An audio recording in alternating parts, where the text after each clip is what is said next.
Hey guys, and welcome back to Little Black Book. You already know what time it is. You already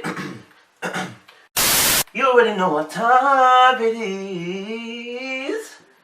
Voice a bit crispy, don't watch that. For those of you who are returnees, you already know what to do. You ain't got the minerals. Are you mad? Are you mad? Are you lean? For those of you who are new to the channel, make sure you like, share, and subscribe with somebody. You get me? Listen, I wanna dance with somebody. Listen, anyway, let's get into the video. We're going to be talking to you guys about Keith and Iris, Elizabeth and Jamie, Donna and Greg, and we're also talking to you guys about Amber and Matt. So I'm going to really kind of be focusing on some certain points, giving the psychology, body language, and then obviously talking about what they actually said. So I think the first thing I'm going to really talk about is that, you know what, sex was the defining moment between Keith and Iris. It was always going to be. He's a virgin, you're not. Sure. Okay, cut to the case, cut to the crap. Are you sexually frustrated? I can't say that I'm sexually frustrated, but I know that it's definitely been an obstacle. And the reason why I say that is because the very first few episodes we get introduced to his mum telling Keith, hey, she's a virgin, you know. And that kind of set us up. And you have to always, I always say this as well, you know, the beginning, from beginning to the end, there's no place for argument. Like, the beginning is always a foundational point in terms of how the relationship will go. And so, like, even when you're dealing with relationships, there's a honeymoon phase. That honeymoon phase is meant to establish the rest of your relationship. Okay, what you see there is meant to it's meant to build the pillars to your foundation to where you're going to. So in the same sense, when you're dealing with God, when you get born again, when you get saved, he does the exact same thing. God starts to show you certain things. You go to church and it's banging, you read the Bible, it bangs, you know, you pray, it bangs, you worship, it bangs, everything seems to bang, right? And then it gets to a certain point and it all begins to slow down. Why? Because the honeymoon phase is done, and what God wants is a mature individual. And the same with relationships. At the beginning, it's a honeymoon phase, you know, the baby crawling, walking, now talking, now babbling, and it gets to a point where you become independent, you become an adult, and there needs to be a maturity that comes out of the relationship. Now, what we see with Keith and Iris is that beginning part, we see there's a red flag straight away. His mum mentioned straight away that the virginity, she's a virgin. And that instantly put him on the back stop. That instantly put him on the back burner and made him defensive in terms of how he was going to move. Now, I've always said this as well. It wasn't necessarily just the virginity; it's the virginity mindset. You see, the naivety in dealing with certain things. I said this. I think we did a few episodes back. We were talking about why Keith potentially hasn't had sex with Iris, and evidently, I got it wrong as well, because I was believing that it was more Iris who didn't want to have sex, but clearly it is Keith who didn't want to have sex. And actually, we addressed that in one of the episodes as well, and the fact that it got to a point where Keith was like, it's not just her virginity that stopped him from wanting to pursue sex with her, it's the naivety of the mind. You see, the virginity comes with the never really experienced a relationship, never really gone through certain things, and then it's like you're becoming the teachers of that individual, so a hell of a lot of responsibility. It's almost like getting a bicycle and you having to build it from scratch. Yeah. Now, some people like that. There's a lot of fun in that for a lot of people. For a lot of people, we just want the bike. I want to get on a bike and go. I do not want a bike I have to build to the point where it looks spanking brand new and I can begin to ride it. Why? Because a hell of a lot of effort that's in there. Number two, a lot of things is that a lot of people realize when they're dating a virgin that they themselves have been robbed normally of sex. What do I mean by that? I mean in the sense of the interactions that you've had with people, you realize, raw, I don't want to rob you of your innocence. See, it's not even like I don't want to. It's not even like, oh, you know, your thinking doesn't go, oh, you know what, I want to be the one that, you know, you give your love to, and you know, we have sex for the first time. No, you're thinking, I don't want to be the one to rob you. I don't want to be the. I remember a girl said to me, I don't want to. when I was losing my virginity, a girl was saying to me, like, she was like, oh, I don't want to be the one that robs you of your innocence, because that's what virginity comes with. It comes with a certain level of innocence, right? And so what Keith is suffering with is, I don't want to be the one to rob you of your innocence. I wanted you to come pre-packed, pre-made. You had, I want you to come with a body count. I want you to come with baggage. I want you to come with all of this so that when you get to me, we just start running. I didn't sign up to train you, because that's in a sense what you will be doing. You will be her one and only, his one and only potentially ever partner they've ever experienced. And it's not necessarily about being good or bad in an experience, it's about the training. It's about the fact that if you've got to train that person to have sex in a certain way, it's not easy. You know what I'm saying? It's not easy. So I think for Keith, it was a big thing.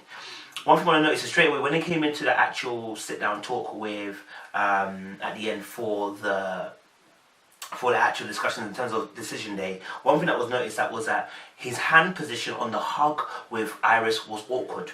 He doesn't show that awkwardness when he's hugging at the end, and that let me that let me know that, you know, because he knows what he's about to do, there's an awkwardness. You know you're about to deal someone a dirty blow. You know that you're about to snitch on someone. You know you're about to confess something mad to the person. So there's an awkwardness on you because you know you're about to do something, and you know that that's not what they would want, right? He's very aware of Iris's position, but for him, he's not in that position. Now, he made his decision weeks ago. Yeah, weeks ago. I'm telling you now, he made it weeks ago. The moment she was doing a dice game and that thing, that was the addition. Before that, there was the innocence, the naivety, the lack of wanting to talk about sex, the funniness she plays around with it and all that stuff. All of that cemented in his mind naivety, innocence. I don't want to be the one to take it away from you. You need to do that yourself, right? That was all cemented. And so, yeah, that hug that he gives her, it's a very awkward hug, yeah? It's almost like the betrayal hug, the one that Judas gave to Jesus when he kisses him on the cheek. You know what I'm saying? It's like he knows he's about to betray her. It's funny because when you see at the very end, the hug that he gives her is completely different. Why? Because now the dirty deed has been done. He can hug her properly. I can hug you fully because I now know I'm coming with truth and honesty. But he knew that he was about to do something which was going to do her dirty, so he couldn't hug her the way he wanted to. There's an awkwardness there. Do you know what I'm saying? And these are all little signs of when somebody is, when someone, like when we say people are stepping out of the relationship or people are acting a bit different, these are the little incremental changes that make you notice that something's not quite right. And so, you know, I realized that obviously they asked about the intimacy question, and you know, he swallowed like. And you can tell that the questions that are coming at him, you know, Keith not a bad guy, so the questions that are coming at him is forcing him to have to really elaborate some of these thoughts. And I think for him, he's premeditating what people think when I actually say these particular thoughts. That's why he's so nervous about it, and that's how he's so nervous about to speak about it. So I was just watching that and I was like, okay, cool. I think the crazy thing is as well is like, for instance, I was a virgin at one point, yeah. So when I was dating somebody, they weren't a virgin, right? But because of the way that I kind of grew up and the kind of the way that I behaved, you would have never guessed I was a virgin. And because, number one, flirtatious behavior was on red. I'm feely touchy, yeah. And before I even dated her, I hadn't entered anybody, but I was doing all the other things. You understand? All the other things. You understand? So by the time I come to that point when I'm about to have the sex, yeah, the naivety is in the actual penetration, but in terms of everything else, there's able to be intimacy on that level. Remember, sex is not intimacy; it is a part of intimacy. I was able to be intimate with that person on that level because I flowed in that area already, and that's what he's talking about. Where there's a naivety in that area, there is not a natural flow, and we saw that dice game. We saw that with the dancing. We saw that with you know, the questions that had come out of a bowl. We saw the naivety, we saw the innocence, we saw the frigidity, frigidity, right? And it's almost like somebody coming from somebody who's not born in church, yeah, and then becomes Christian.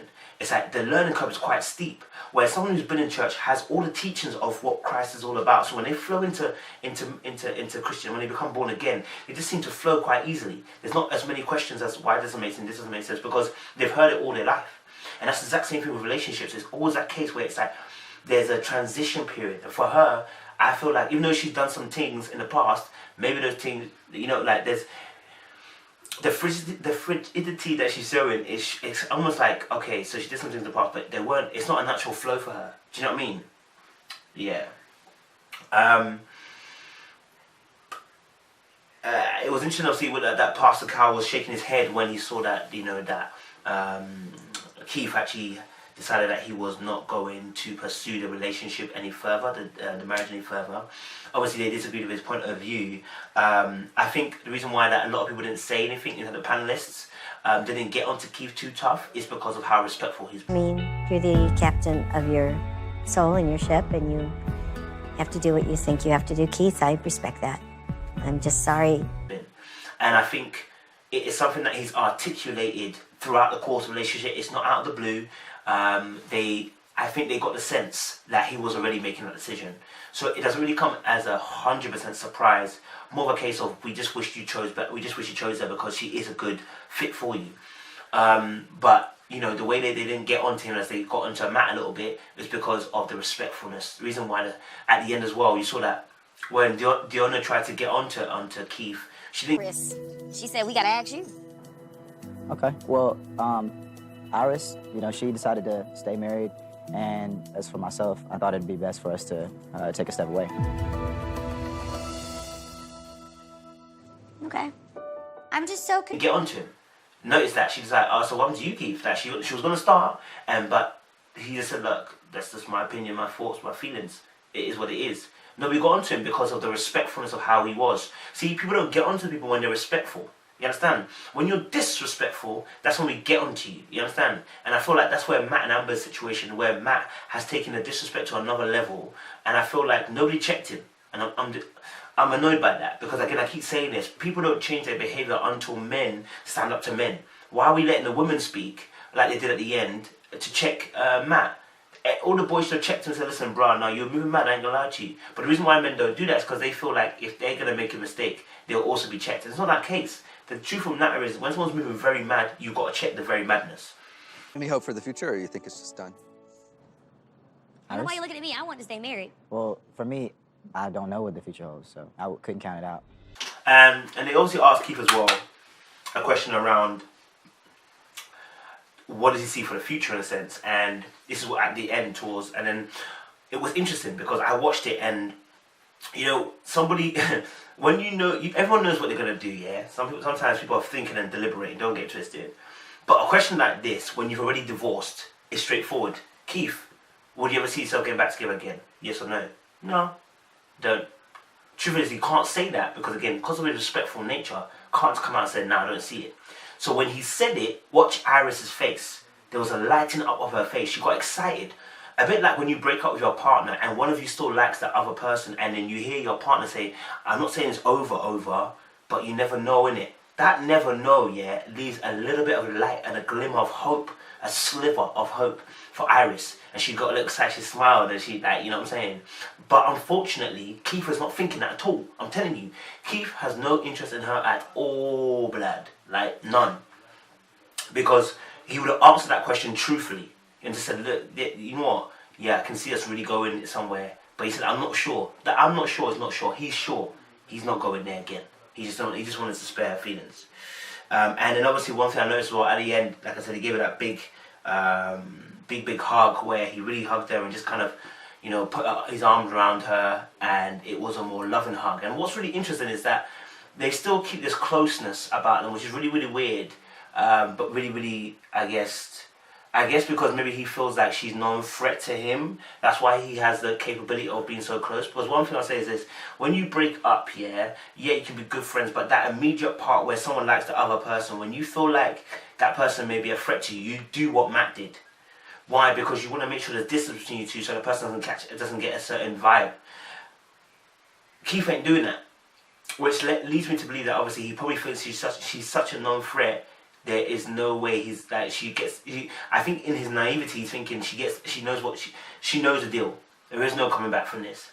But he doesn't understand. I don't think he's deep to that. She doesn't think that way. I think he still thinks that this girl probably thinks that she's not really on him. But that ain't the case. She's on him. You get me? Cool. Yeah. Let's talk. Let's get into part 2. Let's talk about Amber and Matt. So tune in for that one.